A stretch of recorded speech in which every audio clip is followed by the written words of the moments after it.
Hai, apa khabar semua? Bismillahirrahmanirrahim. Assalamualaikum warahmatullahi wabarakatuh dan selamat sejahtera. Baiklah, kita teruskan lagi pembelajaran subjek Bahasa Melayu. Jom belajar Bahasa Melayu tahun 4 Sekolah Jenis Kebangsaan. Baiklah adik-adik sekalian, kali ini kita telah pun memasuki tema yang kedua. Tema kedua iaitu kebersihan dan kesihatan.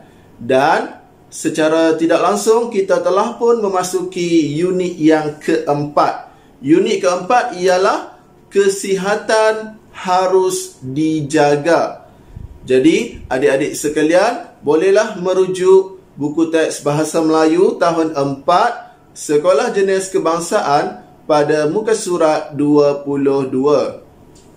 Baiklah, standard kandungan yang kita akan belajar dalam pembelajaran kali ini ialah 1.2. 1.2 ialah bertutur untuk menyampaikan maklumat dan idea bagi pelbagai tujuan. Seterusnya, standard pembelajaran pula merupakan kandungan asas yang terdapat dalam dokumen penjajaran kurikulum bagi subjek Bahasa Melayu tahun 4 Sekolah Jenis Kebangsaan versi 2.0 iaitu 1.2.1. 1.2.1 ialah bertutur untuk menilai dan memberikan alasan tentang sesuatu perkara secara bertata susila mengikut konteks. Seterusnya, objektif yang kita ingin capai dalam pembelajaran kita kali ini ialah dapat bertutur untuk memberikan alasan kepentingan penjagaan postur. Jadi inilah objektif kita dalam pembelajaran untuk kali ini. Baiklah adik-adik sekalian, sebelum kita pergi lebih lanjut, eloklah kita tahu terlebih dahulu apakah yang dimaksudkan dengan postur. Baiklah, mungkin ada yang pernah dengar perkataan ini dan mungkin ini kali pertama didengari iaitu perkataan postur. Baiklah adik-adik sekalian, postur ialah cara duduk. Cara duduk, berdiri atau berjalan yang betul. Kenapa kita memerlukan postur badan yang betul? Supaya tidak menjejaskan kesihatan tubuh badan kita. Baiklah, jadi jom kita tengok beberapa gambar mengenai cara duduk dan cara berdiri mengikut postur badan yang betul. Baiklah, gambar ini kita lihat menunjukkan cara duduk yang betul. Kalau kita duduk mengikut postur badan yang tidak betul, akan menyebabkan tekanan pada bahagian-bahagian tertentu. Lantas, akan menyebabkan kesakitan ataupun menjejaskan kesihatan tubuh badan. Baiklah, kita tengok. Gambar yang ketiga itu merupakan cara duduk yang betul, di mana keadaan ataupun badannya tegak, tidak dibongkokkan ataupun tidak disandar seperti dalam gambar yang di hadapan, gambar pertama. Baiklah, ini merupakan cara duduk yang betul. Baik, seterusnya kita lihat pula cara berdiri yang betul. Itu kita tengok, ada 3 gambar. Gambar yang paling bagus ialah gambar yang kedua. Sebelum itu, cikgu minta maaf kerana terpaksa mencari gambar dalam bahasa Inggeris. Kerana dalam ejaan ataupun dalam bahasa Melayu tidak jumpa. Yang penting hari ini kita bukan nak belajar tentang perkataan. Kita cuma nak lihat gambar postur badan berdiri yang betul sahaja. Jadi kita tengok gambar yang kedua. Gambar kedua merupakan postur yang bagus, iaitu berdiri tegak, tangan diluruskan, lutut juga diluruskan. Tidak seperti gambar yang pertama dan gambar yang ketiga, yang mana akan menyebabkan kesakitan pada bahagian-bahagian tertentu kerana tekanan yang diberikan pada bahagian tersebut. Baiklah, sekarang adik-adik boleh merujuk buku teks Bahasa Melayu tahun 4 Sekolah Jenis Kebangsaan pada muka surat 22. Baiklah, tajuk kita untuk muka surat ini ialah jaga postur. Jadi tadi cikgu sudah terangkan apakah yang dimaksudkan dengan postur. Jadi gambar ini menunjukkan seorang kanak-kanak duduk di hadapan komputer untuk melakukan kerja. Kita tengok cara duduk yang betul. Yang pertama, jarak yang sesuai. Jarak apa?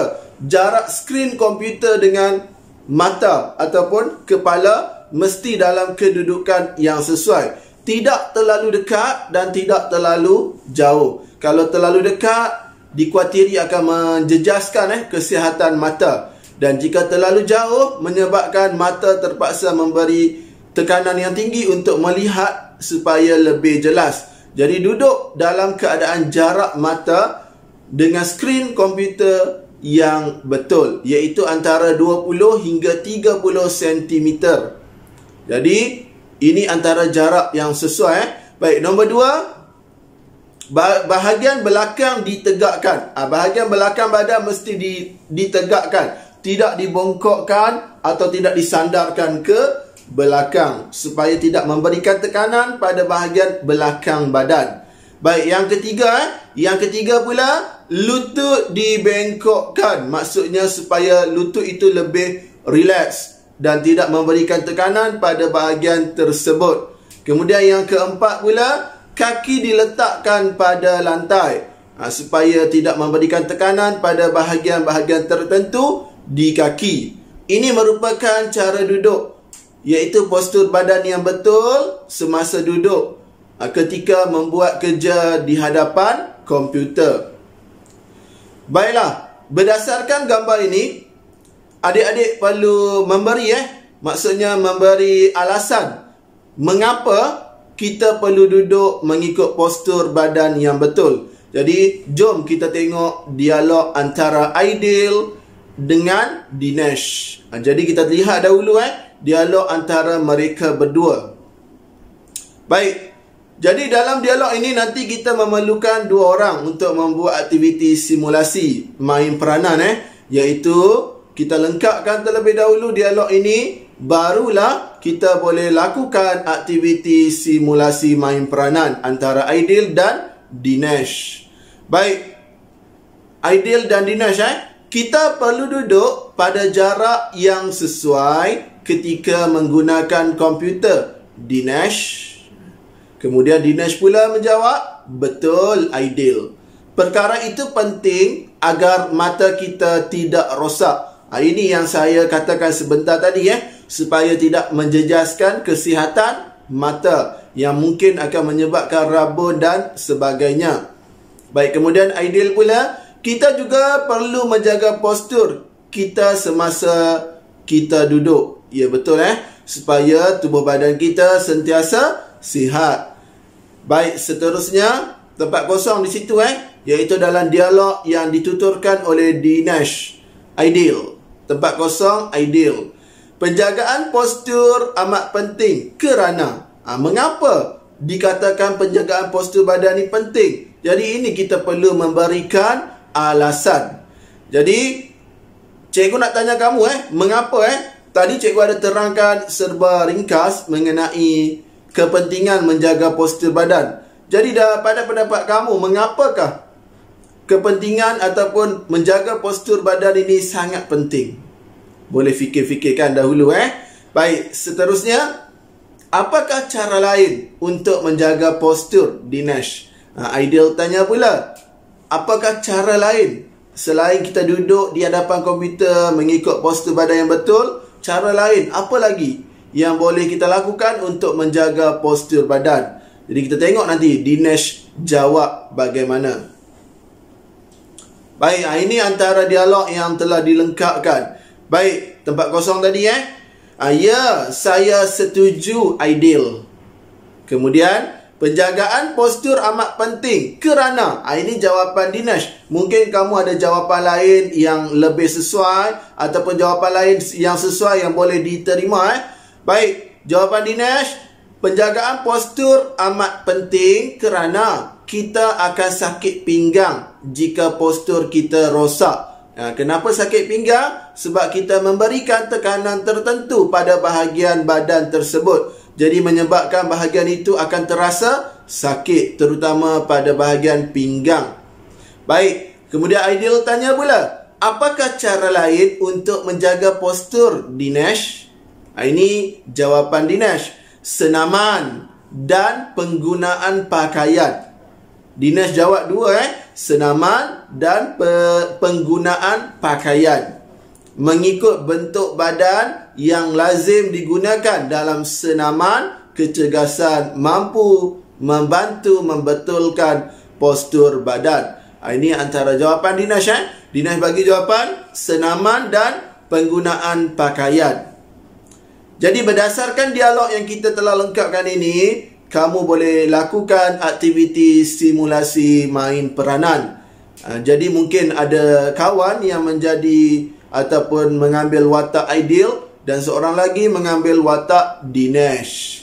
Baiklah, di sini juga cikgu ada sertakan kod QR yang boleh anda imbas untuk pergi ke pautan kuis yang telah disediakan. Baik, dalam kuis ini cikgu nak kamu rakamkan aktiviti simulasi main peranan yang kamu lakukan di rumah. Bersama siapa? Mungkin dengan adik ataupun abang, kakak, ayah, ibu dan sebagainya. Jadi maksudnya cikgu nak tengok rakaman tersebut kamu hantar menggunakan imbasan kod QR ini.